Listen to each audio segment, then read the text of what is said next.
हरे कृष्ण। हरे हरे। हरे कृष्ण। ओम नमो भगवते श्री रामाय। ओम नमो भगवते श्री रामचंद्राय। ओम नमो भगवते श्री रामभद्राय। नारायणं नमस्कृत्य नरं चैव नरोत्तमं देवीं सरस्वतीं व्यासं ततो जयामुदीरयेत्। नष्टप्रायेष्वभद्रेषु नित्यं भागवतः सेवया भगवती उत्तमश्लोके भक्तिर्भवति नैष्ठिकी। कृष्णाय वासुदेवाय देवकी नन्दनाय च नन्दगोपकुमाराय गोविन्दाय नमो नमः। उमज्ञानतिमिरान्धस्य ज्ञानाञ्जनशलाकया चक्षुरुन्मीलितं येन तस्मै श्रीगुरवे नमः। हे कृष्ण करुणा सिन्धो दीनबन्धो जगत्पते गोपेश गोपिकान्त राधाकान्त नमोऽस्तुते। तप्त कांचन गौरांगी राधे वृंदावनेश्वरी वृषभानुसुते देवी प्रणमामि हरिप्रिये। दक्षिणे लक्ष्मणो यस्य वामे तु जनकात्मजा पुरतो मारुतिर्यस्य तं वन्दे रघुनन्दनम्। लोकाभिरामं रणरङ्गधीरं राजीवनेत्रं रघुवंशनाथं कारुण्यरूपं करुणाकरन्तं श्रीरामचन्द्रं शरणं प्रपद्ये। मनोजवं मारुततुल्यवेगं जितेन्द्रियं बुद्धिवतां वरिष्ठं वातात्मजं वानरयूथमुख्यं श्रीरामदूतं शरणं प्रपद्ये।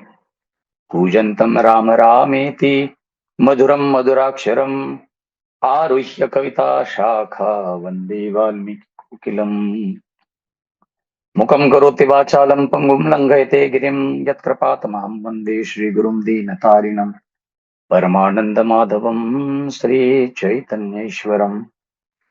वाञ्छाकल्पतरुभ्यश्च कृपा सिन्धुभ्येव च पतितानां पावनेभ्यो वैष्णवेभ्यो नमो नमः। नमो विष्णुपादाय कृष्णप्रेष्ठाय भूतले श्रीमते लोकनाथ स्वामिन्निति नामिने। नमस्ते गुरुदेवाय सर्वसिद्धिप्रदायिने सर्वमङ्गलरूपाय सर्वानन्दविधायिने। नमो विष्णुपादाय कृष्णप्रेष्ठाय भूतले श्रीमते भक्तिवेदांत स्वामिन्निति नामिने। नमस्ते सारस्वती देवे गौरवाणी प्रचारिणे निर्विशेष शून्यवादी पाश्चात्य देशतारिणे। जय श्री कृष्ण चैतन्य प्रभु नित्यानंद श्री अद्वैत गदाधर श्रीवासादि गौर भक्त वृंद। हरे कृष्णा कृष्ण कृष्ण हरे हरे हरे राम राम राम हरे हरे। सियावर रामचंद्र भगवान की जय। पवन सुत हनुमान की जय। उमापति महादेव की जय। जगद्गुरु श्रील प्रभुपाद की जय। पतित पावन शिल गुरु महाराज की जय। समस्त आचार्य वृंद की जय। समस्त वैष्णव वृंद की जय। हरे कृष्ण। सर्वप्रथम मैं महाराज श्री के चरणों में मेरे सादर दंडवत प्रणाम अर्पित करता हूँ। साथ ही साथ आप सभी वैष्णव के चरण कमलों में वंदन करते हुए इस सेवा का आरंभ करता हूँ। कल तक की कथा में हम श्रवण कर रहे थे कि कैसे भगवान के विविध अवतार हैं, अनेक अवतार हैं, और उन अनेकों अवतारों में से राम और कृष्ण ये दो भगवान के बड़े ही महत्वपूर्ण अवतार हैं, जिन अवतारों को आप लीला अवतार भी कह सकते हैं। जिन अवतारों में प्रकट होकर, जिन रूपों में प्रकट होकर राम और कृष्ण रूप में प्रकट होकर भगवान बहुत सुंदर सुंदर अति मधुर मधुराति मधुर ऐसी अनेक लीलाओं को संपन्न करते हैं।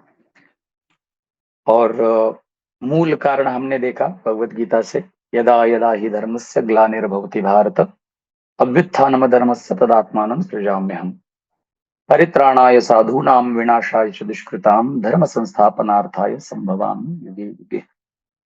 तो उसमें भी हमने ये देखा कि भगवान साधु संतों का रक्षण करने के लिए, वो भी किसी राक्षस से नहीं, किसी प्रकार की आपदा संकट विकट उससे नहीं, तो अपनी मधुराति मधुर लीलाओं को खेल कर इस संसार में लीलाओं को करते हुए भगवान विविध लीला करते हैं, जिन लीलाओं को सुन कह कर ही भक्त लोग अपना भरण पोषण करते हैं, उससे भक्त लोग अपनी भक्ति को पुष्ट करते हैं भगवान की कथा सुनकर। इस बात को हमने देखा। तो आज हम खास करके राजा रामचंद्र किस प्रकार से राम के रूप में प्रकट हुए, राम अवतार में प्रकट हुए, मनुष्य रूप में प्रकट हुए, तो इस विशेष अवतार को लेने के लिए जो भी निमित्त बने, कारण बने, हेतु बने, उनको आज हम लोग देखने का प्रयास करेंगे। वैसे वो चाहे राम कथा हो, चाहे भागवत कथा हो, उसके मूल वक्ता तो भगवान शंकर ही हैं, भगवान शिव जी हैं। जैसे सुखदेव गोस्वामी की कथा बड़ी प्रचलित है, हमने सुनी कि सुखदेव गोस्वामी भगवान शंकर से कथा सुन रहे थे, जहाँ पे माता पार्वती को थोड़ा सा उनकी समाधि सी लग गई थी। तो शुक्राचार्य सुखदेव गोस्वामी जो है वो उन्हीं के आवाज में हाँ इत्यादि ऐसे रिप्लाई कर रहे थे। तो तल्लीन होकर भगवान शंकर कथा सुना रहे थे, और वहां पर दिव्य भागवत कथा का श्रवण करके सुखदेव गोस्वामी ने व्यास महर्षि के पत्नी के गर्भ से सुखदेव गोस्वामी के रूप में वे प्रकट हुए। यम प्रव्रजंतम अनुपेतम अपेत कृत्यम वैपायनो विरह का तराजुहाव पुत्रेति तन्मयतया तर्वो विनेदु तम सर्वभूत हृदय मुनिमानतोस्मिन्। कोई भी विद्या या कोई भी ज्ञान या कोई भी कथा, उसके मूल में जब आप जाएंगे तो आपको दिखाई देगा वहां पर भगवान शंकर ही उपस्थित होंगे। किसी भी प्रकार का वो, चाहे योगाचार्य हो, आदि योगी भगवान शंकर है, चाहे संस्कृत व्याकरण हो, माहेश्वर सूत्र उन्होंने पाणिनि ऋषि को प्रदान किए, वो चाहे भागवत का ज्ञान हो, वो चाहे ज्योतिष का ज्ञान हो, वो चाहे संगीत का ज्ञान हो, नटराज के रूप में नृत्य का ज्ञान हो, हर चीज के मूल में भगवान शंकर है, जो अपने उच्च आसन पर बैठ के सारे संसार को सिखा रहे हैं कि किस विविध विविध प्रकार से आप भगवान कृष्ण को, राजा रामचंद्र को प्रसन्न कर सकते हैं। इसलिए तो उनको वैष्णवानाम यथा शंभो कहा गया। सभी वैष्णवों के मुकुटमणि, शिरोमणि है भगवान शंकर, जो राजा रामचंद्र को अति प्रिय है, बहुत ही अधिक प्रिय है। एक जगह तो राम जी यहां तक कह देते हैं, शिवद्रोही मम दास कहावा, सो जन मोहे सपने हो नहीं पावा। यदि कोई व्यक्ति संसार में रहते हुए वो अपने आप को बहुत बड़ा राम भक्त मानता है और भगवान शिव की अवहेलना करता है, भगवान शिव की निंदा करता है, तो शिवद्रोही मम दास कहावा, राम जी कह रहे हैं शिवद्रोही है और खुद को राम का भक्त कह रहा है। सो जन मोहे सपने हो नहीं पावा, ऐसे लोग मुझे स्वप्न में भी नहीं प्राप्त कर सकते। तो इस प्रकार से महान शंकर ही इस राम कथा को अपनी पत्नी पार्वती जी को सुना रहे हैं। आरंभ करते हैं। तो आज के इस सत्र में हम लोग भगवान राम जी राम रूप में क्यों प्रकट हुए, उसके क्या कारण बने, उन अवतार के हेतुओं को हम लोग देखने का प्रयास करेंगे। सुनगिर जाहरी चरित सुहाए, विपुल विशद निगमागम गाय, हरि अवतार हेतु जेई हुई, इदमित्थम कही जाय न सोई। सुन गिरजा, हे पर्वतराज हिमालय की पुत्री पार्वती, हरि चरित सुहाय, बड़ा सुंदर सबको मनोरम लगने वाला हरि चरित्र मैं आपको सुनाने जा रहा हूँ, जो कैसा है बोले, विपुल विशद निगमागम गाय, बड़ा ही विपुल है, बड़ा ही विस्तृत है और विशद है, निर्मल है, जिसको सारे वेद पुराणों ने गाया है। हरि अवतार हेतु जय हुई, भगवान का अवतार जिस कारण से होता है, इदम इत्थम कही जाई न सोई, बस यही भगवान के अवतार की प्रयोजन है, कारण है, ऐसा आप नहीं कह सकते। भगवान के अवतारों के अनेकों कारण हो सकते हैं, लेकिन फिर भी भले ही राजा रामचंद्र राम अतर्क बुद्धि मनवानी, मत हमार अस सुनहि सयानी, तदपि संत मुनि वेद पुराणा, जस कहु कहि स्वमति अनुमाना। राम अतर्क है, ये बात भगवान शंकर कह रहे हैं। भगवान शंकर कह रहे हैं राम जी को समझना किसी सामान्य बुद्धि के लिए संभव नहीं है। बुद्धि मन वाणी से राजा रामचंद्र परे हैं, लेकिन फिर भी तदपि संत मुनि वेद और पुराण, साधु संत अपने अनुभव के साथ मुनिगण, ऋषि मुनि, वेद पुराण जैसे जैसे वर्णन करते हैं राजा राम जी के बारे में, उन्हीं के द्वारा कुछ सोचकर सुनकर समझकर, जस कछु कहि स्वमति अनुमान, मैं अपने मति के अनुसार राम जी के अवतारों के कुछ कारण समझाने का प्रयास करता हूँ। तो जैसे हम कल देख रहे थे, एग्जैक्टली उन्हीं श्लोकों का अनुवाद यहाँ पर गोस्वामी जी कर रहे हैं, भगवान शंकर बता रहे हैं। जब जब हुई धर्म कई हानि, बाढ़ ही असुर अधम अभिमानी, कर ही अनीति जाई न भरणी, सिद ही विप्रधेनु सुर धरणी। जब जब हुई धर्म की हानि, जब जब धर्म की हानि होती है और अधर्म बढ़ने लगता है, बाढ़ ही असुर अधम अभिमानी, अधार्मिक असुर जो अहंकारी होते हैं, अभिमानी होते हैं, गर्व में चूर होते हैं, ऐसे राक्षसों की संख्या जब बढ़ जाती है तो राक्षस क्या करेंगे? राक्षस क्या करते हैं? कर ही अनीति, सबसे पहले तो वो नीति का परित्याग कर देते हैं।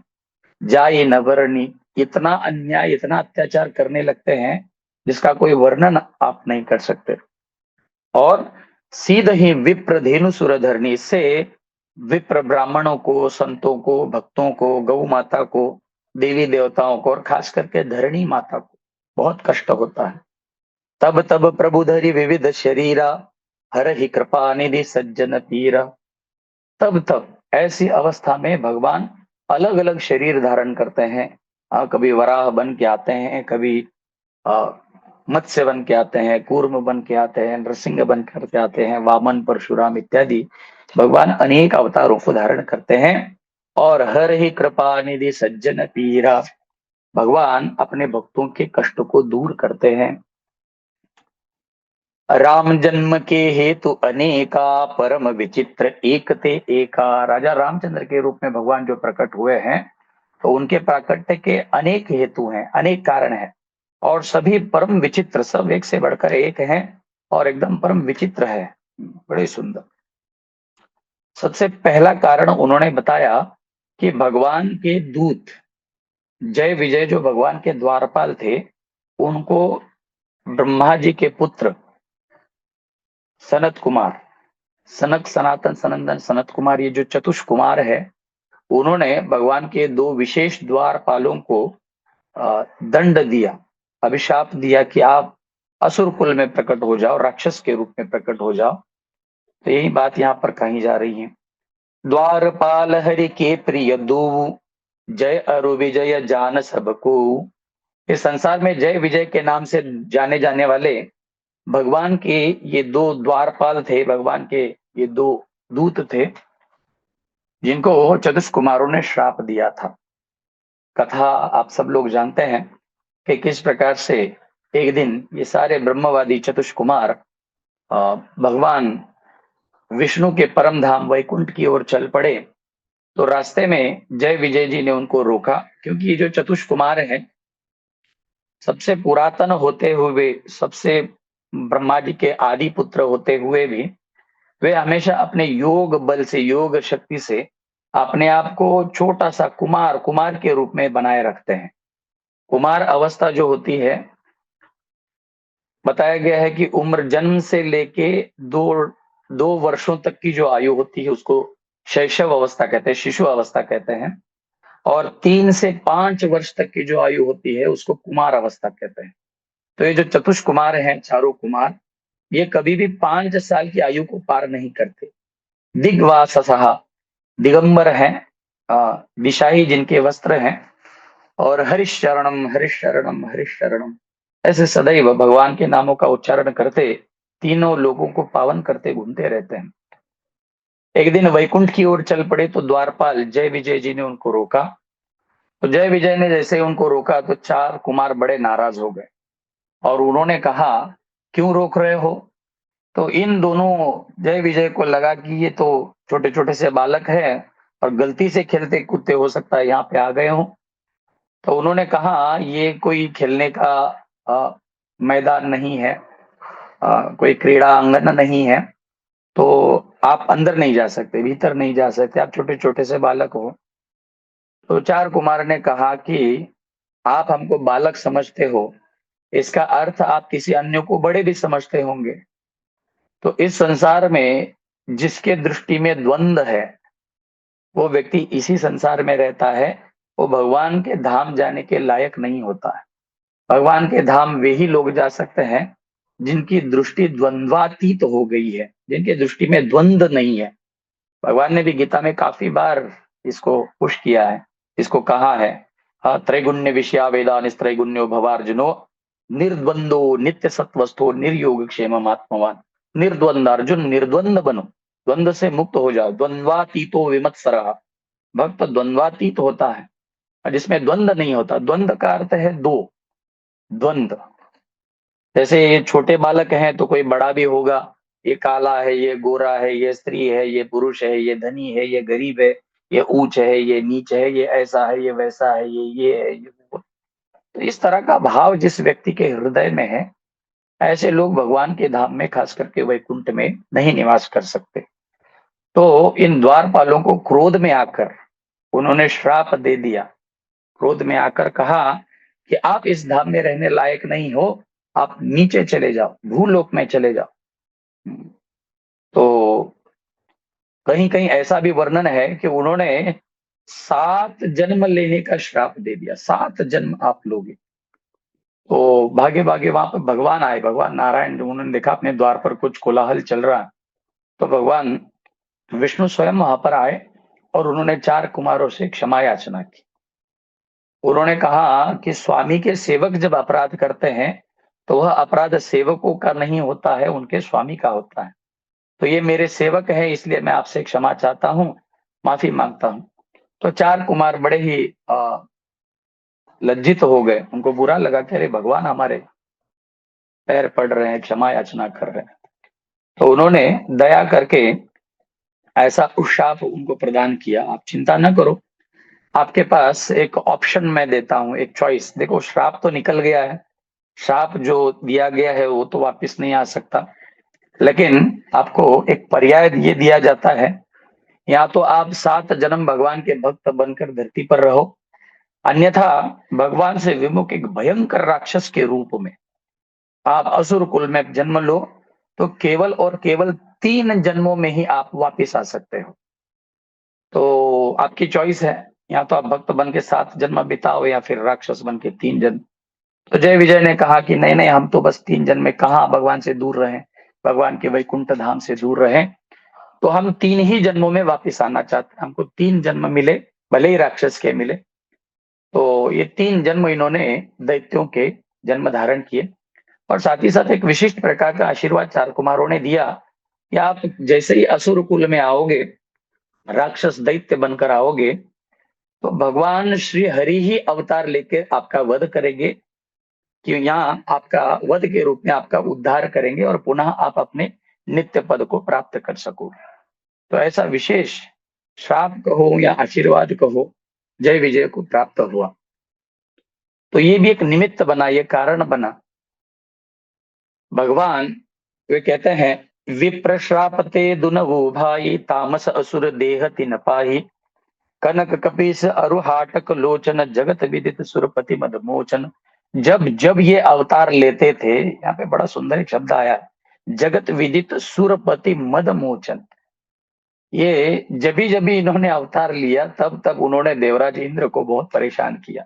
सुरपति का मद नष्ट करना, इंद्र को अहंकार हो जाता है हमेशा, घमंड हो जाता है। तो जब ये हिरण्याक्ष बने, हिरण्यकशिपु बने, रावण कुंभकर्ण बने, हर बार उन्होंने इंद्र को उठा के बाहर फेंका और खुद इंद्रासन पे अभिषिक्त हो गए। तो इस प्रकार से जब जब इन्होंने अवतार लिया, सत्ययुग में हिरण्याक्ष हिरण्यकशिपु के रूप में आए, जिनका वध क्रमशः भगवान वराह देव ने और भगवान नरसिंह देव ने किया। यही त्रेता युग में जब रावण कुंभकर्ण बन के आए, तो उनको मारने के लिए, या उनका उद्धार करने के लिए भगवान रामचंद्र प्रकट हुए। पहला कारण राम जी के प्राकट्य का बताया गया। यही द्वापार के अंत में शिशुपाल दंतवक्र बन के आए, जिनका वध साक्षात भगवान कृष्णचंद्र ने किया।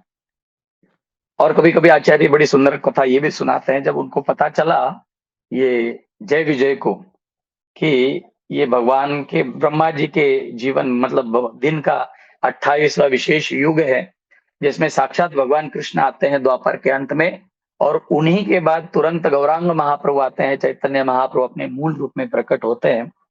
तो एक बार हमारे गुरु महाराज बड़े प्रेम से वे कह रहे थे कि इन जय विजय दोनों ने अपने वीजा को एक्सटेंड किया, जय महाराज के वीजा को बढ़ाया। उन्होंने कहा कि नहीं नहीं, 3 नहीं, हम तो 4 जन्म यहाँ पर रहना चाहते हैं। तो पुनः एक बार उन्होंने इस कलयुग में अवतार लिया, दोनों भाइयों ने, जिनका नाम था जगाई और मधाई। जगाई मधाई के रूप में दोनों आए और जिनका उद्धार साक्षात चैतन्य महाप्रभु और नित्यानंद महाप्रभु ने किया। जय हो, गौरांग महाप्रभु की जय। तो इस प्रकार से ये भगवान के अवतार का पहला कारण उन्होंने बताया कि यही 2 जय विजय जो भाई हैं, ये रावण और कुंभकर्ण के रूप में आए त्रेता युग में, और जिन्होंने ब्रह्मा जी की तपस्या की और ब्रह्मा जी से विशेष वरदान प्राप्त किया। ब्रह्मा जी से रावण कहता है कि मैं अमर बन जाऊं, तो ब्रह्मा जी ने कहा, जैसे हिरण्यकशिपु कहता है मैं अमर बन जाऊं, और ब्रह्मा जी जब मना करते हैं तो हिरण्यकशिपु अलग अलग प्रकार से वर मांगता है, ना भीतर ना बाहर, ना ऊपर ना नीचे, ना दिन में ना रात में, ना शस्त्र से ना अस्त्र से, ना सजीव से ना निर्जीव से, ना पशु से ना मनुष्य से। उसी प्रकार से कुछ अपना दिमाग लड़ाकर यहाँ पर रावण ने भी वरदान मांगा। ब्रह्मा जी ने कहा, अमरता का वरदान छोड़कर आपको जो चाहिए वो वरदान आप मांग लो। तो रावण ने कहा, आप ऐसी कृपा हम पर कर दीजिए कि यदि मेरी मृत्यु हो तो मनुष्य के हाथों से मेरी मृत्यु हो। तो इस राक्षस को ऐसे लग रहा था कि ये जो मनुष्य है, मनुष्यों को, ये राक्षस दैत्य असुर जो होते हैं मनुष्यों को कुछ गिनते ही नहीं। उन्होंने कहा, ये मनुष्य जाति इतनी निकृष्ट जाति है, इन मनुष्यों को तो हम हर रोज सुबह दोपहर शाम ब्रेकफास्ट में, लंच में, डिनर में खाते ही रहते हैं। ये मनुष्य हमको क्या मारेंगे, ये हमारा क्या बिगाड़ पाएंगे, ऐसा भाव इस राक्षस में था। तो उसने ब्रह्मा जी से कहा कि यदि आप मेरी मृत्यु लिखना चाहते हो तो एक मनुष्य के हाथ से लिखिए, मनुष्य के हाथों से मैं मृत्यु को प्राप्त हो जाऊं। तो ब्रह्मा जी ने तथास्तु कहा। तो मानव रूप में राजा रामचंद्र प्रकट हुए और उन्होंने इस राक्षस का वध किया। तो राम जी के अवतार का ये पहला कारण उन्होंने बताया, जय विजय का उद्धार करने के लिए, रावण कुंभकर्ण का उद्धार करने के लिए। दूसरा एक कारण बताते हुए वे कहते हैं कि एक कल्प सुर देखी दुखारे, समर जलंधर सब सन सब हारे, शंभु कीन संग्राम अपारा, धनुज महाबल मरई न। एक कल्प की बात है कि जालंधर नाम का एक बड़ा भयंकर दैत्य था, राक्षस था, जिसकी पत्नी का नाम था वृंदा, वृंदा देवी। और ये जालंधर, ये इसने अमरत्व को प्राप्त कर लिया था, और उसका कारण था उसकी पत्नी का पतिव्रता धर्म। वो अपने पति की इतने मनोभाव से सेवा करती थी, ऐसा इसका पवित्र चरित्र था, पातिव्रत धर्म था, कि जिसके कारण ये राक्षस को कोई नहीं मार सकता था। शंभु की न संग्राम अपारा, इनके साथ एक बार तो साक्षात भगवान शंकर लड़ पड़े। धनुज महाबल मरई न मार, इतने प्रयास करने पर भी वो मरता नहीं था। तो सारे संसार में इस राक्षस ने हाहाकार मचा दिया था। परम सती असुराधिप नारी, तेहि बल ताहि न जित ही पुरारी। त्रिपुरासुर का वध करने वाले इतने महान योद्धा, युद्ध कला में कुशल भगवान शंकर भी जिसको जीत नहीं पा रहे थे, उसका कारण उसकी परम सती उनकी पत्नी वृंदा देवी थी, उसका व्रत था। तो सारे देवताओं ने मिलकर भगवान श्री हरि से प्रार्थना की कि प्रभु ऐसा कुछ उपाय कीजिए कि ये राक्षस मर जाए। तो भगवान साक्षात जालंधर का रूप धारण करके वृंदा देवी के पास जाते हैं और उनका सतीत्व नष्ट कर देते हैं, भ्रष्ट कर देते हैं। तो उससे उस राक्षस की शक्ति कमजोर पड़ जाती है और भगवान शंकर उनका वध कर देते हैं। ये बात जब वृंदा देवी को पता चलती है, छल करी तारे उता सुब्रत, प्रभु सुर कार्य कीन, जब ते जाने हो मरम तब, श्राप कोप करी दीन। बड़े क्रोध में आकर वृंदा देवी ने भगवान को श्राप दे दिया। वृंदा देवी ने कहा कि अरे प्रभु, आप तो दीन दयालु हो, कृपा सिंधु हो, दया निधि हो, लेकिन संसार तो बस ऐसे कहता है, लेकिन मेरे संदर्भ में मैं देख सकती हूं कि पता नहीं आपका हृदय क्या पाषाण का बन गया, पत्थर का बन गया, पता नहीं कैसे इतना कठोर बन गया है। तो आपको जरा भी दया नहीं आई मुझ पर, और इस तरह से मेरा व्रत आपने भंग कर दिया, तो आपका हृदय पाषाण जैसा कठोर हो गया है। तो मैं आपको श्राप देती हूँ कि आप एक पत्थर बन जाओगे, आप शिला रूप में हो जाओगे। तो भगवान ने बड़े ही प्रेम से तासु श्राप हरि दीन प्रमाणा कौतुक निधि कृपालु भगवाना, उनके श्राप को भगवान ने बड़े प्रेम से स्वीकार किया। बोले ठीक है, संसार के कल्याण के लिए मैं किसी भी प्रकार का श्राप उठाने के लिए तैयार हूं। तो भगवान बड़े दयालु हैं, जग के कल्याण हेतु किसी भी प्रकार के दुखों को, कष्टों को सहन करने के लिए प्रभु तैयार हो जाते हैं। ये कौरवों का वध करते समय भी भगवान ने अलग अलग प्रकार से लीलाएं की, पांडवों का सहाय किया। और जयस्तु पांडुपुत्राणाम येषाम पक्षे जनार्दन, भगवान ने असंभव कार्य कर कर दिखाया, पांडवों की जीत हुई, कौरव सब मारे गए। ये दृश्य जब माता गांधारी ने देखा तो बड़ी नाराज हुई कि मेरे सामने, माता पिता के सामने पुत्र जब मर जाते हैं तो ये बड़ी ही दुखद घटना होती है। तो क्रोध में भर के वहां पर भी वे भगवान कृष्ण को श्राप देती हैं गांधारी, कि जैसे मेरा सारा परिवार हमारे आंखों के सामने नष्ट हुआ, उसी प्रकार से आपको भी श्राप देती हूँ। हे माधव, आपके सारे वंशज जो हैं कृष्ण वंशी, आपके आंखों के सामने आपस में ही लड़ झगड़ के मर जाएं।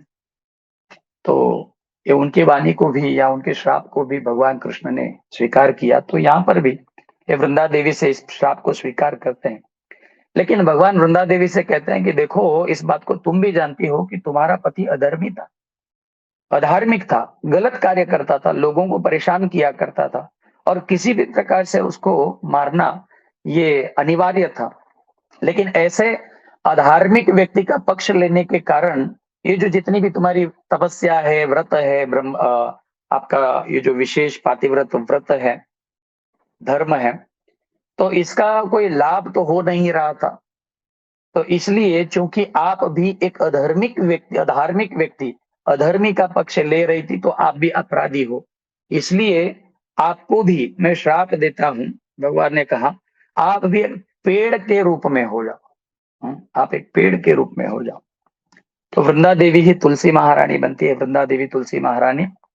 और वृंदा देवी कहती है प्रभु, ये तो भौतिक संसार के सारे पति हैं, जो आज है कल नहीं है, लेकिन सारे संसार के जगत पति तो आप हो, जगन्नाथ आप हो। कृपा करके आप मेरा पानी ग्रहण करें और मुझे आपके चरणों की दासी समझकर स्वीकार करें, और नित्य निरंतर आपके चरणों में वास प्रदान करें। तो इसलिए हम देखते हैं शालिग्राम और तुलसी जी का विवाह होता है, वृंदा देवी शालिग्राम का विवाह होता है। तो भगवान ने इस पतिव्रता स्त्री को अपने चरणों का आश्रय प्रदान किया। वृंदा देवी ने हाथ जोड़कर एक प्रार्थना की भगवान से। वे कहती हैं कि हे प्रभु, जालंधर को छल से मारा गया, और जालंधर को अपना बल पौरुष दिखाने का कोई अवसर नहीं प्राप्त हुआ। तो आप कृपा करके ऐसी व्यवस्था कर दो कि आपके साथ उसका आमने सामने प्रत्यक्ष युद्ध हो, और वो आपके हाथों से मृत्यु को प्राप्त हो, तो उसका उद्धार हो जाएगा। तो भगवान ने तथास्तु कहते हुए कहा कि जैसा आप चाह रही हो देवी, वैसा ही होगा। कहा जलंधर रावण भयहु, रणहति राम परम पद दयहु। तो यही जालंधर आगे चल के रावण बना, जिसने संग्राम में, राम रावण युद्ध में राम जी के साथ युद्ध करता है, और उन्हीं के हाथों से रणहति राम परम पद दयहु, जिसको राजा रामचंद्र ने उस रण में परास्त किया और उसको परम पद प्रदान किया। तो ये दूसरा एक कारण बताया गया है, जालंधर के रूप में ये रावण प्रकट हुआ, उसको मारने के लिए भगवान आए। तीसरा एक कारण बताया गया है, मनु और शत्रुपा जी। ये जो मनु महाराज हैं, शत्रुपा पहले मनु, स्वयंभू मनु, ब्रह्मा जी के मानस पुत्र मनु महाराज, शत्रुपा देवी, ये बहुत बढ़िया से इन्होंने संसार को अपनी संतानों से भर दिया। उनके पांच संतानें हुई, जिसमें से 3 कन्याएं थी, आकुति, प्रसूति, देवहूति, जिनका विवाह क्रमशः, आकुति का विवाह रुचि प्रजापति के साथ हुआ, प्रसूति का विवाह दक्ष प्रजापति के साथ हुआ, देवहूति का विवाह करदम प्रजापति के साथ हुआ। 2 उनके पुत्र हुए, बड़े हुए महाराज प्रियव्रत, छोटे हुए उत्तानपाद राजा। इनके वंश आगे बढ़े। उत्तानपाद महाराज के वंश में भगवान ने अवतार लिया पृथु महाराज के रूप में। प्रियव्रत महाराज के वंश में भगवान ने अवतार लिया ऋषभ देव के रूप में। तो इस प्रकार से मनु महाराज ने ब्रह्मा जी की आज्ञा का पालन करते हुए बहुत बढ़िया से इसे अपनी जिम्मेदारी को निभाया। अंत में अपने बच्चों को राजपाट सौंपकर वो वन की ओर चले गए और वहां पर उन्होंने बड़ी भयानक तपस्या की, कठोर तपश्चर्या की। वर्णन किया गया है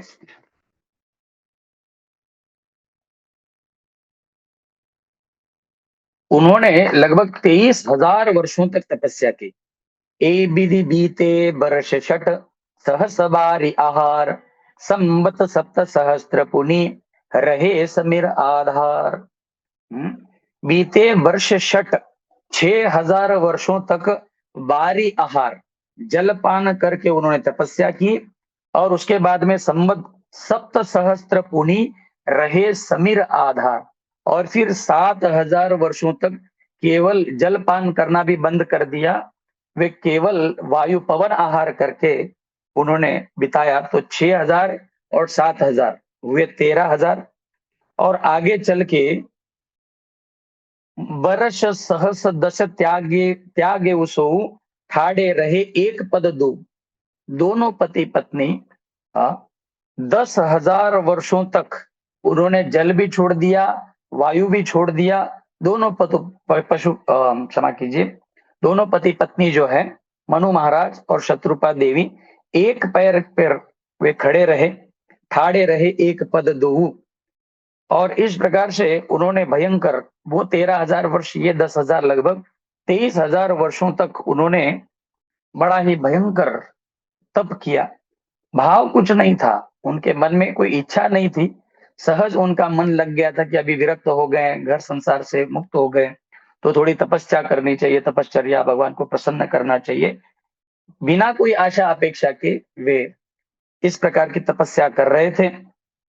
अस्थि मात्र हुई रहे शरीरा, तदपि मनाग मन ही नहीं पीरा। किसी भी प्रकार की पीड़ा उनके मन में नहीं थी, उनके शरीर में केवल अस्थि पंजर रह गया था। भयंकर तपश्चर्या करते करते उनका सारा शरीर कृश हो गया था। इस प्रकार से जब इन्होंने भयंकर तपस्या की तो भगवान उनके सामने प्रकट हुए। और भगवान प्रकट हुए और भगवान ने ऐसी सुंदर वाणी में घोषणा की कि हे महाराज, हे मनु महाराज, आपकी जो भी मनोकामना है आप मांग लीजिए। कैसी वाणी थी भगवान की? देखिए, भगवान की वाणी के बारे में बताया गया है। मृतक जियावनी गिरा सुहाई, श्रवण रंध्र हुई उर जब आई। जब कानों के माध्यम से भगवान की वाणी उनके हृदय में प्रविष्ट हुई, इतना आनंद उनको आया। यह वाणी कैसी थी? बोले मृतक जियावनी गिरा सुहाई। भगवान की वाणी ऐसी थी, जैसी वाणी इतनी मधुर थी कि किसी मुर्दे के कान में भी गिर जाए तो वो भी जी उठे। ऐसी सुंदर वाणी भगवान की थी। हृष्ट पुष्ट तन भये सुहाये, मानहु अबहि भवन ते आए। जैसे ही भगवान की वाणी उनके कर्णों में प्रविष्ट हुई, हृदय में चली गई, तो उनका सारा शरीर पुनः धष्ट पुष्ट हो गया। मानहु अबहि भवन ते आए, ऐसे लग रहा था कि अभी अभी अपना राजपाट छोड़ के आए। तो इस प्रकार से बोले मुनि करी दंडवत, प्रेम न हृदय समात। सब दोनों ने मिलकर भगवान को दंडवत प्रणाम किया। उनके हृदय में प्रेम का, प्रेम की बाढ़ आ गई थी भगवान के प्रति। भगवान ने जब कहा कि आपको जो चाहिए निसंकोच होकर आप मांग लीजिए, तो यहाँ पर मनु महाराज भगवान से प्रार्थना करते हैं। सो तुम जानहु अंतरयामी, पुरबहु मोर मनोरथ स्वामी। सकुच बिहाग मागु नृप मोहि, मोरे नहीं अदेय कचुतोहि। इस संसार में प्रभु जी आपके लिए अदेय ऐसा कुछ नहीं है। संसार में हर एक चीज आप प्रदान कर सकते हैं, तो आप मेरा मनोरथ भी निश्चित रूप से पूर्ण करेंगे। तो क्या चाहिए? तो वे कहते हैं, दानी शिरोमणि कृपा निधि, नाथ कहु सती भाव। चाहु तुम ही समान सुत, प्रभु सन कवन दुराऊ। आप तो अंतर्यामी भगवान हो, आप सब कुछ जानने वाले हो, आपसे क्या छुपाना तुम संग कवन दुराव, आपसे मैं क्या छुपा सकता हूँ। चाहूं तुम ही समान सुत, हे प्रभु मैं आपके जैसा पुत्र चाहता हूं। भगवान को देख के वो इतने मोहित हो गए, इतने आकृष्ट हो गए, उन्होंने कहा मुझे आपके जैसा पुत्र चाहिए। तब समान, चाहूं तुम ही समान सुत, आपके जैसा बालक हमको चाहिए। देखी प्रीति सुनी वचन अमोले, एवं मस्तु कृपा निधि बोले। भगवान ने कहा तथास्तु, हे महाराज जैसे आप चाह रहे हो वैसा ही होगा। भगवान ने कहा आपका बालक मेरे जैसा होगा। फिर भगवान सोचने लगे संसार में मेरे जैसा कौन है, कौन हो सकता है जो मेरे जैसा हो। भगवान खुद गीता में कहते हैं मत्तः परतरम न अन्यत्, मुझसे बढ़कर कोई नहीं है और ना ही मेरे समान कोई है। इसलिए भगवान का एक नाम है असमऊर्ध्व। असमऊर्ध्व, भगवान के समान भी कोई नहीं है, भगवान से बढ़ चढ़कर होने का तो कोई सवाल ही नहीं उठता। तो देखिए यहाँ पे भगवान क्या कह रहे हैं, आप सरिस खोजौ कह जाई, नृप तव तनय होब मैं आई। आप उस सरिस मेरे जैसा खोजौ कहाँ जाई, इस संसार में जाके मैं कहाँ खोजता रहूं, जबकि मैं जानता हूं इस संसार में कोई मेरे जैसा नहीं है, और कहाँ उसको ढूंढता फिरूं जो मेरे जैसा हो। इसलिए नृप तव तनय होब मैं आई, ये नृप मैं ही खुद आपका तनय बन जाऊंगा, आपका बालक बन जाऊंगा, आप चिंता ना करो। तो इस प्रकार से भगवान ने फिर माता से पूछा, हे देवी शत्रुपा जी आप क्या चाहती हो बताओ। तो वे भी कहती हैं, शत्रुपा जी कहती है, सतरूप ही बिलो की कर जोरे, देवी मागु बर जो रुचि तोरे, जो बरुनाथ चतुर नृप मागा, सोई कृपाल मोहि अति प्रिय लागा। मेरे स्वामी मनु महाराज ने, स्वयंभु मनु महाराज जी ने जो वर मांगा है प्रभु, सोई कृपाल मोहि अतिशय प्रिय लागा, वही वर हमें अच्छा लगा है, आप कृपा करके हमारे पुत्र के रूप में प्रकट हो जाए। तो ये तीसरा कारण बताया कि मनु महाराज स्वयं दशरथ महाराज बन के आए, और शत्रुपा जी जो है वे ही कौशल्या बन के आई हैं, तो उनके गर्भ से साक्षात राम जी के रूप में भगवान प्रकट हुए। अब अंतिम छोटी सी एक कथा, मैं बड़ी सुंदर कथा है रामचरितमानस में, इसको हम सुनते हैं कि किस प्रकार से एक बार नारद मुनि ने भगवान को श्राप दे दिया। नारद मुनि, भगवान के इतने बड़े भक्त होते हुए भी नारद मुनि ने श्राप दे दिया।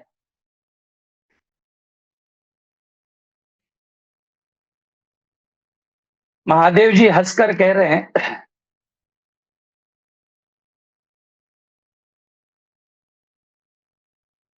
ये बड़ा ही सुंदर प्रसंग है। नारद श्राप दीन एक बारा, कल्प एक ते ही लगी अवतारा, गिरिजा चकित भई सुनि बानी, नारद विष्णु भक्त पुनि ज्ञानी। एक तो भगवान शंकर ऐसे कह रहे हैं कि नारद मुनि ने भगवान को श्राप दे दिया, इतना सुनते ही गिरिजा चकित भई, पार्वती जी बड़ी आश्चर्यचकित हो गई। पार्वती कहती है नारद मुनि एक तो विष्णु भक्त है और ऊपर से ज्ञानी है, उनको कैसे अज्ञान छा गया, उन्होंने कैसे भगवान को श्राप दे दिया। कारण कवन श्राप मुनि दीना, का अपराध रमापति की ना। रमापति विष्णु ने, लक्ष्मी के पति विष्णु ने ऐसा कौन सा अपराध किया था जिसके कारण नारद मुनि ने उनको श्राप दे दिया। यह प्रसंग मोहि कहु पुरारी, मुनि मन मोह आश्चर्य भारी। मेरे मन में बहुत आश्चर्य हो रहा है, तो कृपा करके ये कथा आप हमको सुनाई। बोले बिहसी महेश तब, ज्ञानी मूढ़ न कोई, जय जस रघुपति करहि जब, सो तस तेई क्षण होई। बोले विहसी, सबसे पहले तो नारद मुनि की याद करके भगवान शंकर, क्योंकि इस लीला के शंकर भी एक पार्ट है, शंकर भी एक किरदार है इस विशेष लीला के, तो उस लीला को याद करके भगवान शंकर भी खूब हंस रहे, प्रसन्न हो रहे, और भगवान हंस कर कहते हैं देखो देवी, इस संसार में कोई ज्ञानी नहीं है और कोई मूर्ख नहीं है। भगवान कभी कौन से मूर्ख को ज्ञानी बना दे, कौन से ज्ञानी को मूर्ख बना दे, इसका कोई भरोसा नहीं है। भगवान तृण को वज्र बना सकते हैं, वज्र को तृण बना सकते हैं। जय जस रघुपति करहि जब, सो तस तेई क्षण होई। जैसे रघुपति जिसको करना चाहते हैं उसी क्षण वैसा बन जाता है। ज्ञानी का पागल हो जाता है, पागल का ज्ञानी हो जाता है। तो इस प्रकार से उन्होंने कथा सुनाई। एक बार की बात है, नारद मुनि ही भगवान का नाम संकीर्तन करते हुए, नारद मुनि बजाए वीणा राधिका रमन नामे, भगवान का नाम उच्चारण करते, वीणा बजाते हुए, नारायण नारायण करते हुए, हिमगिरी गुहा, हिमगिरी गुहा एक अति पावनी, वह समीप सुर सरि सुहावनी, आश्रम पर्ण पुनित सुहावा, देखी देव ऋषि मन अति भावा। एक बार की बात है, हिमालय की एक विशेष कंदरा में गुफा में नारद मुनि प्रविष्ट हुए। वहां से खल खल खल खल अलकनंदा नदी बह रही थी, और उस अलकनंदा में अलग अलग प्रकार के कमल पुष्प खिले हुए थे। उनकी सुगंध लेते हुए मंद मंद सुगंधित ऐसा शीतल पवन वायु वहां से बह रहा था। समीप अति सुंदर ऐसा मनोरम वातावरण बन गया था। देखी देवर्षि मन अति भावा, देवर्षि नारद जी का मन बड़ा प्रसन्न हुआ, और उन्होंने सोचा कि इतना सुंदर वातावरण है तो यहाँ पर बैठ के प्रभु का ध्यान किया जाए।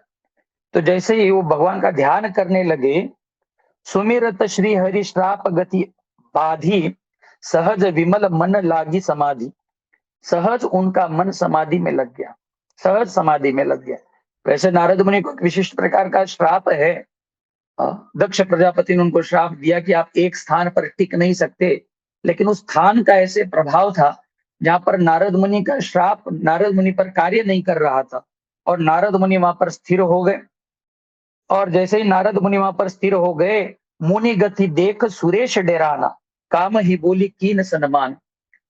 तो जैसे ही नारद मुनि का ध्यान लग गया, सुरेश देवताओं के राजा इंद्र को बड़ा डर लगने लगा, कहीं समाधिस्थ होके भगवान से मेरा इंद्रासन न छीन ले। तो उन्होंने कामदेव को बुलाया और कहा, कामदेव आप चले जाओ और जाकर इस नारद मुनि की तपस्या में व्यत्यय निर्माण करो, इसको भंग कर दो, इनकी तपस्या को नष्ट कर दो। तो इस प्रकार से जब कामदेव अपने सभी साथीदारों के साथ, बहुत सारे अप्सराओं के साथ वहां पर आया, मीन ध्वज, कामदेव का एक नाम है मीन ध्वज, उनके ध्वजा पर मीन होता है, और 5 अलग अलग प्रकार के पुष्प बाणों को वो धारण करते हैं, अलग अलग फूलों के बाण होते हैं। तो वहां पर आए और उन्होंने, कही आश्रम ही मदन जब गयहु, निज माया बसंत निर्मय हो, वसंत ऋतु का आगमन हुआ, वहां पर बड़ा सुंदर वसंत ऋतु छा गया। और कुसुमित विविध विटप बहु रंगा, कूजहि कोकिल गुंजहि भृंगा, बड़ा सुंदर ऐसा वातावरण निर्माण हुआ। और रंभादिक सुर नारी नबीना, सकल असमसर कला प्रवीण, सारी अपनी कलाओं को प्रत्यक्ष रूप से प्रकट करते हुए वहां पर रंभा, उर्वशी, मेनका इत्यादि जो अप्सराएं हैं नृत्य करने लगी, गेंद से खेलने लगी, इधर उधर विचरण करने लगी। तो इस प्रकार से देखी सहाय मदन हर्षाना, कीन्हेसी पुनि प्रपंच विधि नाना, अलग अलग प्रकार के वो प्रपंच करने लगा कामदेव। अंत में उसने अपने सारे बाणों को चलाया, लेकिन अपने सारे उपाय करने पर भी नारद मुनि का मन डग से मग नहीं हुआ। नारद मुनि एकदम स्थिर बने रहे। सहित सहाय सभीत अति, मानि हारी मन मैन, गए सी जानी मुनि चरण तब, कही सुठी आरत बैन। एकदम आर्तवाणी से रोते बिलखते हुए कामदेव जाकर नारद मुनि के पैरों में पड़ा और प्रार्थना करने लगा, मुनि आप क्षमा कर दीजिए, देवराज के कहने से मैं आपका तप भंग करने के लिए यहाँ पर आया हूँ, और इसमें मेरा कोई स्वार्थ नहीं है, तो कृपा करके आप भगवान शंकर जैसे मुझे जला के भस्म मत कर देना, मैं आपके चरण में शरण आया हूँ। भय हुन नारद मन कछु रोषा, कही प्रिय बचन काम परितोषा। नारद मुनि के मन में कोई क्रोध नहीं आया। नारद मुनि ने कहा, चिंता मत करो, मैं भगवान शंकर नहीं हूं। भगवान शंकर ने काम को तो जीत लिया, लेकिन क्रोध को नहीं जीत पाए, क्रोध में आकर उसने आपको जला दिया, लेकिन मैं ऐसा नहीं हूं, मैं काम और क्रोध दोनों का विजेता। तो इस तरह से उन्होंने कहा कि आप चिंता न करो, और इंद्र से जाके निश्चिंत होके कहो कि मैं कोई इंद्रासन के लिए युद्ध नहीं कर या तपस्या नहीं कर रहा हूं, मैं तो बस सहज मेरा मन प्रभु के चरणों में लग गया तो तपस्या कर रहा था।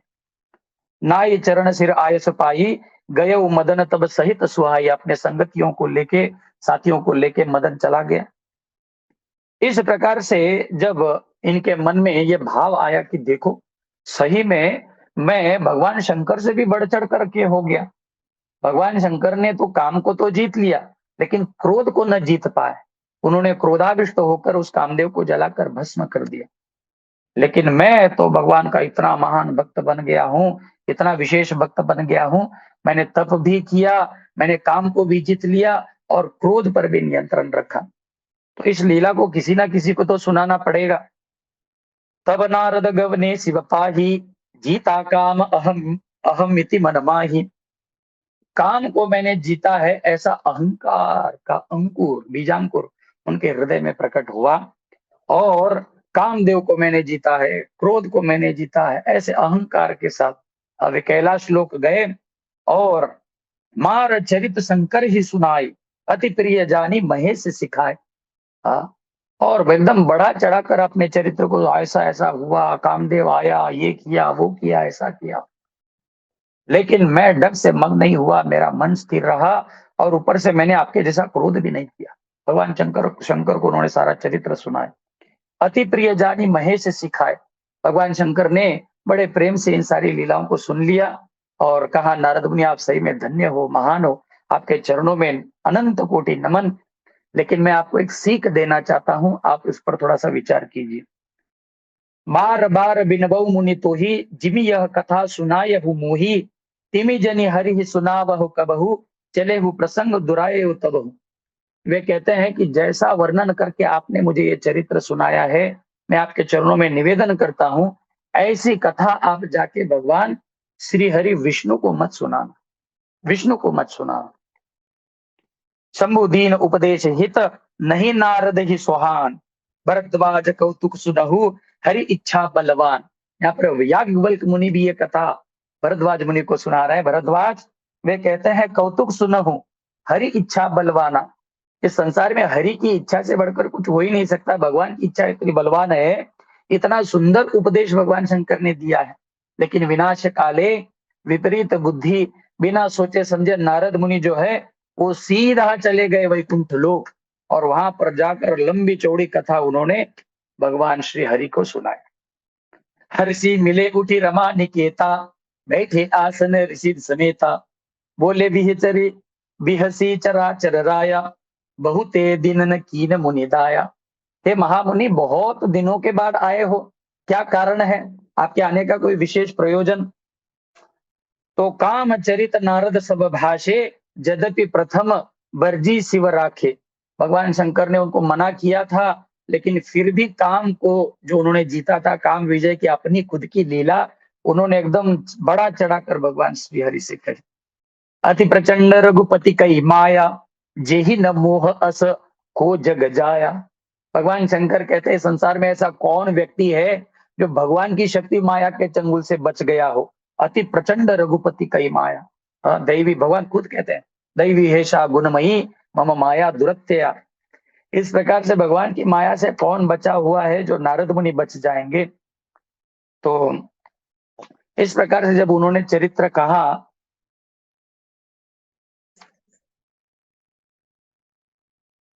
तो भगवान ने कहा, नारद जी आप सही में धन्य हो, आप महान हो। एक्चुअली मुझे ऐसे लगता है कि मुझे ही आपके चरणों में दंडवत करना चाहिए।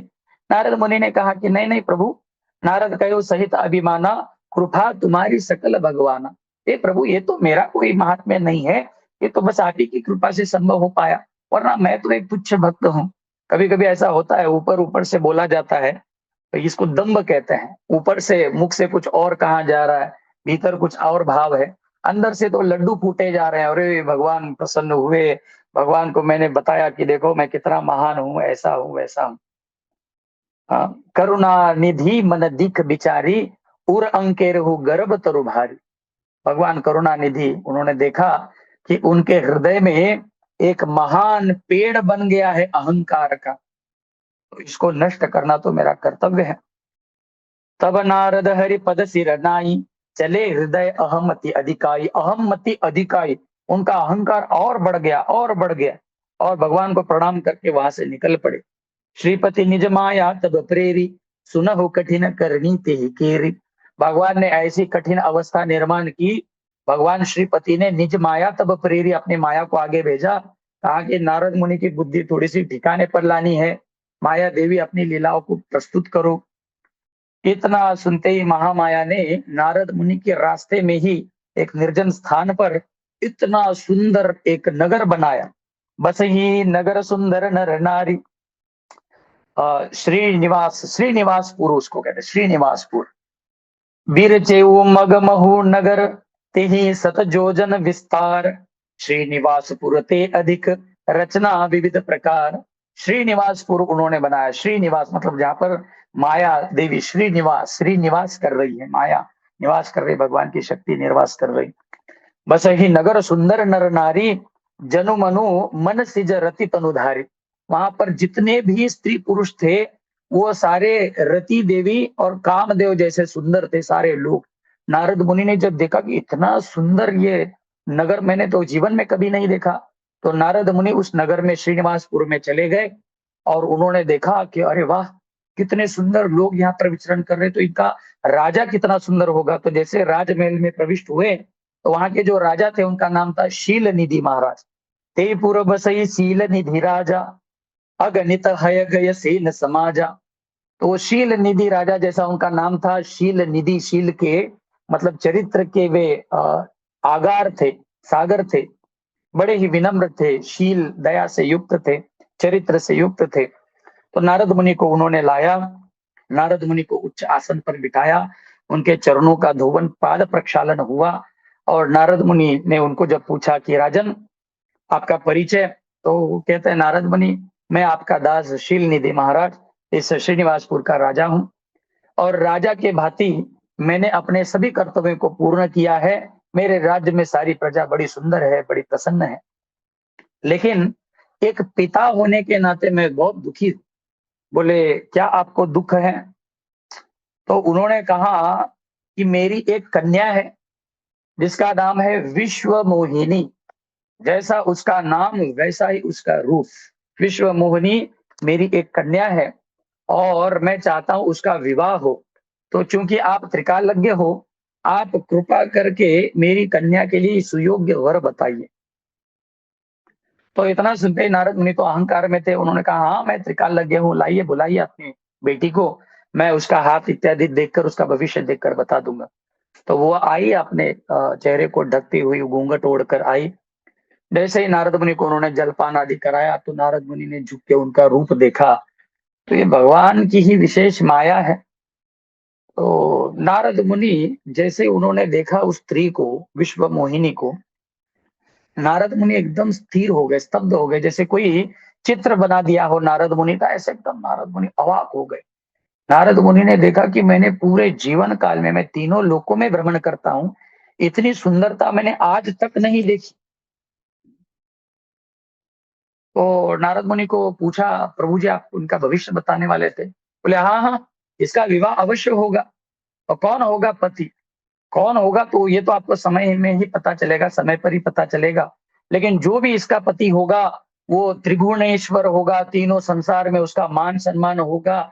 देवता तो देवता, असुर राक्षस भी उसका मान सम्मान करते हैं। अब वो हर प्रकार के शत्रुओं से निर्लिप्त है, अजात शत्रु होगा, हर समाज में उसका मान सम्मान होगा, त्रिकालज्ञ होगा, भगवान श्री हरि का बहुत बड़ा भक्त होगा, ऐसे होगा। तो डायरेक्टली इनडायरेक्टली वो अपना ही वर्णन कर रहे थे, मानो तो उनके मन में इच्छा जागृत थी कि मैं ही इसको पत्नी के रूप में प्राप्त करूंगा।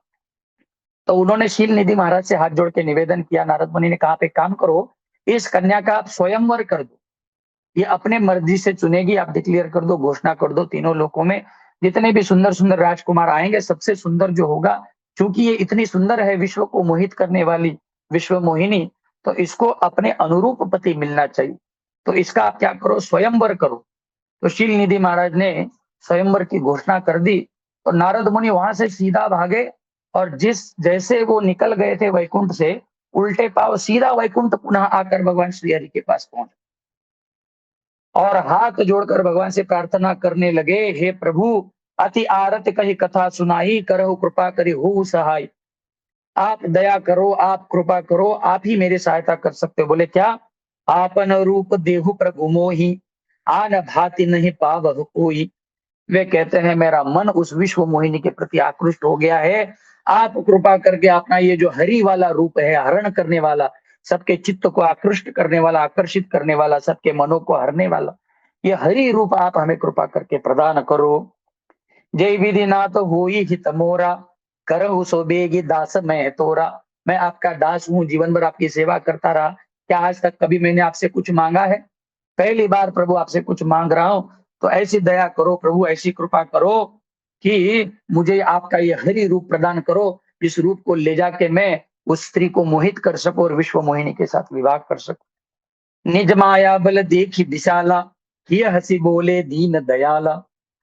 तो मन ही मन भगवान हंसने लगे, देखो अब तक तो कुछ देर पहले ही कह रहा था माया को जीता, ये किया वो किया, अब एक कन्या को देख के ये कितना विकल हो रहा है। जय विधि होई परम हित, नारद सुनहु तुम्हार, सोई हम करब न आन कछु, वचन न मृषा हमार। वचन हमारा कभी मृषा नहीं हो सकता, कभी झूठा नहीं हो सकता हे नारद मुनि। हाँ, परम हित नारद सुन तुम्हार, हे नारद मुनि जिसमें आपका परम हित है, परम कल्याण है, मैं वही कार्य अवश्य करूंगा। तो नारद मुनि को तो ऐसे लग रहा था कि भगवान अपना हरि का मतलब सुंदर रूप प्रदान करेंगे, लेकिन भगवान ने ऐसा उनका रूप बना दिया, मुनि हित कारण कृपा निधाना, दीन कुरूप न जाई बखाना। उनका शरीर इतना, स्वरूप इतना कुरूप बना दिया। यहाँ पर भगवान शंकर कह रहे हैं जिसका कोई वर्णन नहीं कर सकता, जिसका कोई वर्णन नहीं कर सकता, ऐसा विचित्र। संस्कृत में हरि शब्द का एक अर्थ बंदर भी होता है, भगवान ने उनको भालू बंदरों जैसा बना दिया था। तो इस प्रकार से वे वहां पर गए, रहा तहां दुई रुद्रगण, ते जानहि सब भेऊ, विप्र वेश देखत फिरहि, परम कौतुक तेऊ।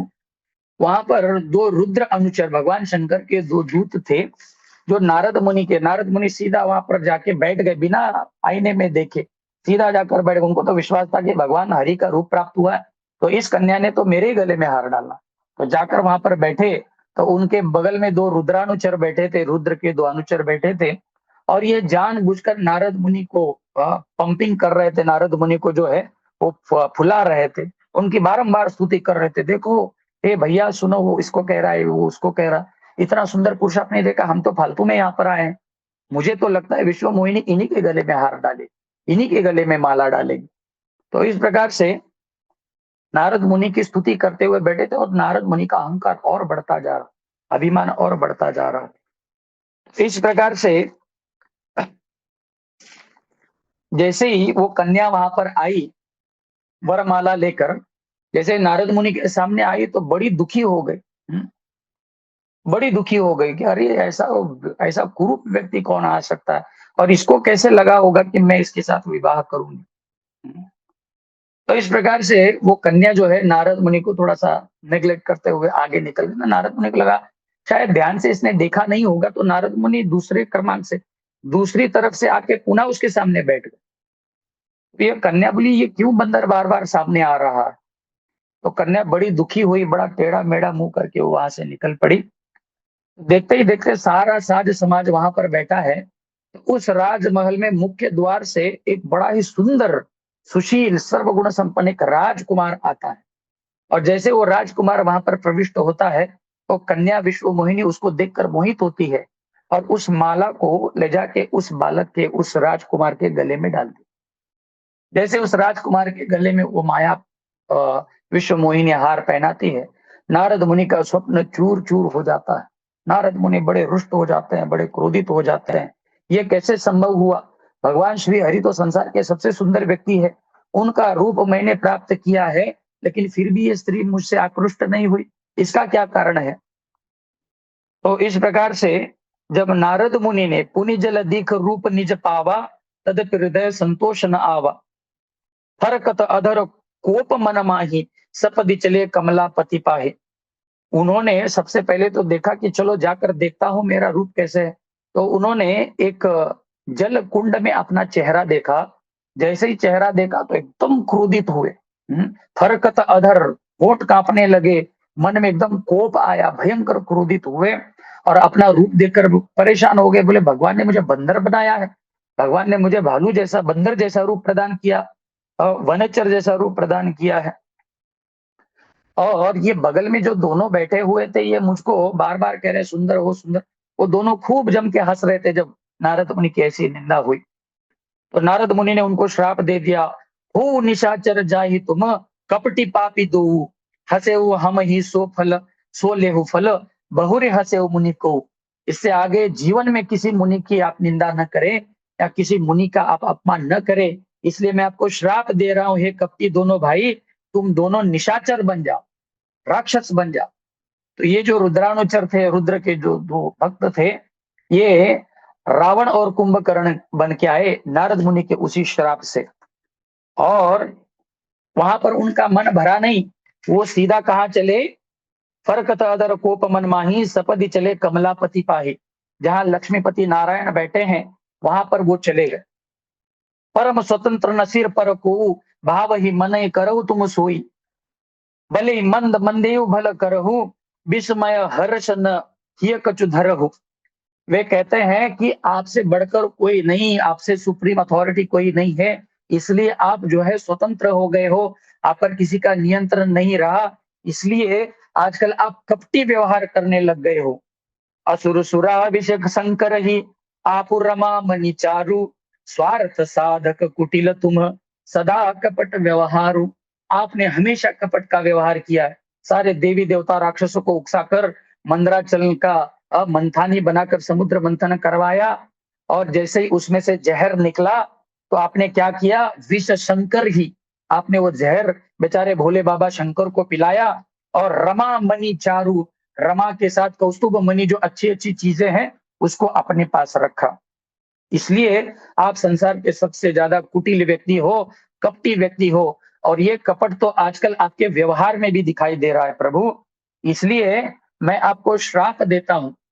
बोले आप आपने सबसे पहले तो मुझे आ, एक वो जो बालक राजकुमार के रूप में आया था, उसका पीछा करते ही वो वहां पर गए तो राजकुमार ही कमलापति बन गए थे।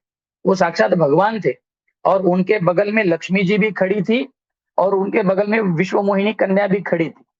तो भगवान को कहते हैं, आप ही मनुष्य के रूप में आए थे ना, आप ही राजकुमार के रूप में आए थे, तो जाओ सबसे पहले तो मैं आपको श्राप देता हूं कि आप मनुष्य रूप में प्रकट होंगे, मानव रूप में। फिर आपको पता चलेगा ये जन्म मृत्यु जरा व्याधि क्या होता है, दुख क्या होता है, कष्ट क्या होता है, मनुष्य जीवन में कितना कष्ट भोगना पड़ता है। मनुष्य जीवन केवल सुख का पुतला नहीं होता, उसको अलग अलग प्रकार के दुख भी सहने पड़ते हैं। हाँ, और रही बात दुख की, तो आपने मुझे उस विश्व मोहिनी से जिसके प्रति मेरा मन आकृष्ट था, आपने मुझसे उसको दूर किया, उससे मुझे दूर किया, हम दोनों में वियोग किया। इसलिए मैं आपको श्राप देता हूं, आपकी प्राण प्यारी जो महालक्ष्मी है, उससे भी आपका विच्छोह हो जाएगा, एक राक्षस आपकी पत्नी को भी चुरा कर ले जाएगा। ऐसा श्राप उन्होंने भगवान को दिया। और कहते हैं मुझे वानर बनाया, मुझे बंदर का सा रूप प्रदान किया, मुझे भालू का सा रूप प्रदान किया। तो मैं आपको एक ये भी श्राप देता हूं, जब आपको आपकी पत्नी की सहायता के लिए, आपको किसी की सहायता की आवश्यकता पड़ेगी, तो इतनी बड़ी चतुरंगिनी सेना जो आपकी रहेगी, जहां पे आप बड़े राजकुमार होंगे, वो कोई सेना आपके काम में नहीं आएगी। मेरे जैसे दिखने वाले भालू बंदर ही आपकी मदद करेंगे, और उन्हीं की सहायता से आप अपने पत्नी को पुनः वापस प्राप्त कर पाओगे। तो क्रोध में भरकर जब नारद मुनि ने श्राप दिया, तो भगवान ने कुछ क्षणों के बाद उनकी माया को हर लिया। तब नारद मुनि पछतावा करने लगे, प्रभु ये मैंने कैसा आपको श्राप दे दिया, मैं आपके चरणों में दंडवत करता हूँ, मेरी वाणी मृषा हो जाए, झूठ हो जाए, आप कृपा करके मुझ पर दया कीजिए, कितना बड़ा अमोघ पातक मैंने किया है। तो भगवान ने कहा, नारद मुनि चिंता न करो, ये मेरी ही विशेष लीला है, मेरा ये जो आने वाला अवतार है, उस अवतार का ये कारण बनेगा आपका विशेष श्राप।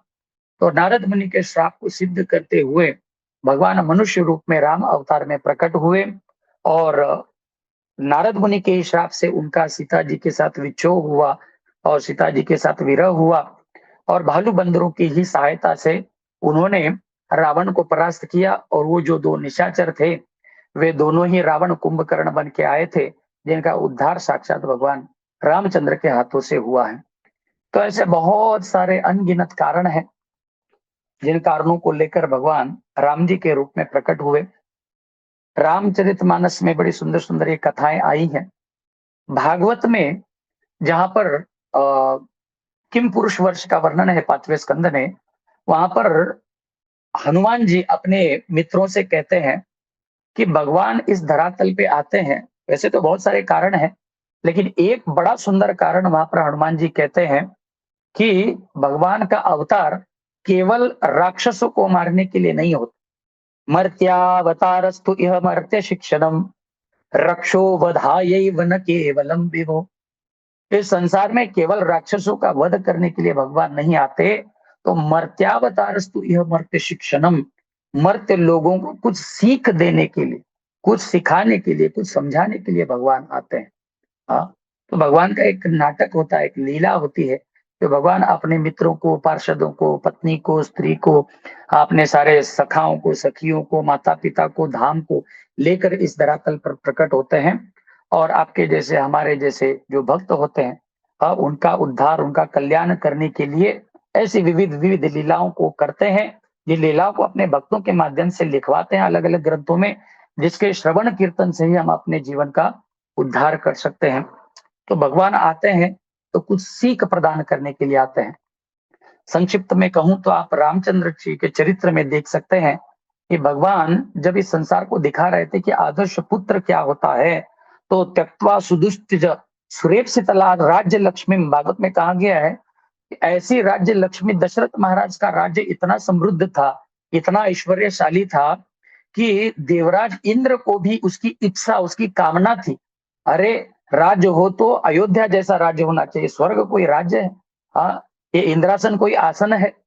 तो देवी देवताओं को भी जिस राज्य की लालसा थी, ऐसे राज्य को तृणवत त्याग करके केवल गुरुवर थे त्यक्त राज्य, अपने माता पिता की आज्ञा के कारण भगवान ने उस सारे राज्य को ठुकरा कर वनवास भगवान ने किया। वहां पर भगवान ने दिखाया कि आदर्श पुत्र क्या होता है। आगे चल के उन्होंने बताया, संस्कृत में पति शब्द का अर्थ होता है पाति। यह पाति से पति जो पालन करे, अपनी पत्नी की रक्षा करे, हर संकट से बचाए, उसको सही मायने में पति कहते हैं। तो जब इनकी पत्नी का हरण हुआ रावण द्वारा, तो भालू बंदरों को साथ में लेके 100 योजन इतना लंबा चौड़ा पुल बना के रावण की लंका में घुस के उसकी सारी लंका को जला के, सारे सैन्यों को हतबल करते हुए, सारे परिवार के साथ उसको नष्ट करके, अपने पत्नी का रक्षण करके राजा रामचंद्र ने दिखाया कि आदर्श पति क्या होते हैं।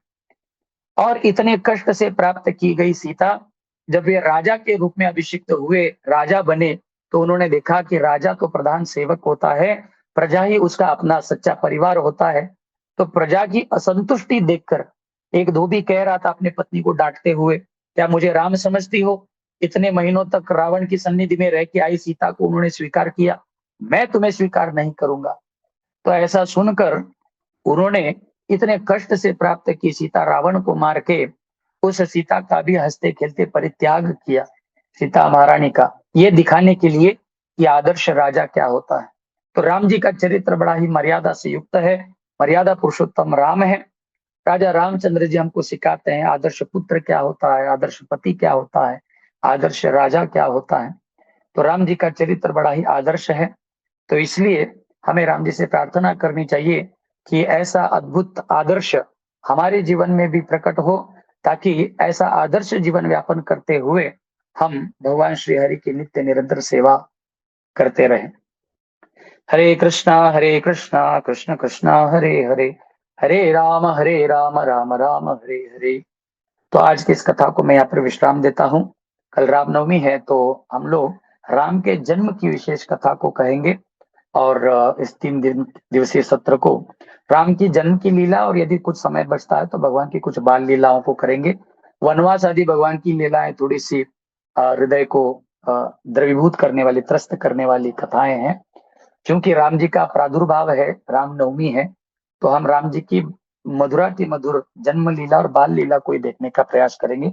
उससे आगे की कथा अन्य कभी अवसर मिलने पर करेंगे। तो मैं अपनी वाणी को यहाँ पर विराम देता हूँ। बहुत बहुत धन्यवाद। हरे कृष्णा। जगत गुरु श्रील प्रभुपाद की जय, गुरु महाराज की जय।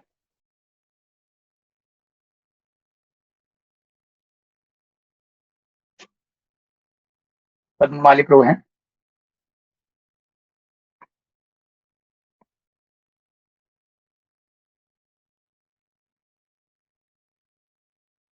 बहुत बहुत धन्यवाद श्रीमान उद्धव प्रभु, आज के इस सत्र के लिए भी। प्रभु जी ने इतनी सुंदर लीला, या लीला में भी तत्व छुपा है, अगर हम सब इसे सही से समझ पाए, पकड़ पाए तो कई जगह पर आज भी रामनवमी मनाई जा रही है। खैर इस्कॉन में तो कल ही मना रहे हैं, लेकिन हर जगह, इस्कॉन के अलावा हर जगह आज ही रामनवमी है। तो आज भी प्रभु श्री रामचंद्र का दिव्य आविर्भाव दिवस है। ऐसी चेतना बनाने में या रखने में कोई नुकसान तो है नहीं। तो प्रभु जी का हम आभार व्यक्त करते हैं कि आज रामनवमी के दिन भी प्रभु जी का हमें संग मिला, और प्रभु जी ने हमें राम कॉन्शियस किया, प्रभु श्री रामचंद्र के विषय में श्रवण करवा के। तो आइए परंपरागत पद्धति से महामंत्र का उच्चारण करके श्रीमान उद्धव प्रभु का हृदयपूर्वक आभार व्यक्त करते हैं। हरे कृष्णा कृष्ण कृष्ण हरे हरे, हरे राम राम राम हरे हरे। प्रभु श्री रामचंद्र आविर्भाव तिथि महोत्सव की जय। श्री राम नवमी महा महोत्सव की जय। सबकी श्री श्री जय। सीताराम लक्ष्मण हनुमान की जय। हनुमान की और जय। जैसे गुरु महाराज कहते हैं, रामनवमी केवल रामनवमी नहीं, लेकिन रामनवमी, लक्ष्मण नवमी, भरत नवमी और भरत शत्रुघ्न नवमी, नवमी शत्रुघ्न नवमी। महोत्सव की जय। जय श्री हो। अयोध्या धाम की जय। श्रील जय। प्रभुपाद की जय। परम जय। पूज्य श्री लोकनाथ स्वामी गुरु लोकनाथ स्वामी महाराज महाराज। की जय। जय। वांछा कल्पतरुभ्यश्च कृपा कल्पतरुभ्यश्च सिन्धुभ्य कृपा एव च सिन्धुभ्येव च पतितानां पावनेभ्यो पतितानां वैष्णवेभ्यो पावनेभ्यो नमो नमः। वैष्णवेभ्यो नमो नमः। अनंत कोटि वैष्णववृंद की जय। वैष्णववृंद थैंक यू की प्रभु जी। जय। श्रीमान उद्धव प्रभु धन्यवाद प्रभु। की जय। हरे कृष्ण। वैष्णववृंद की जय।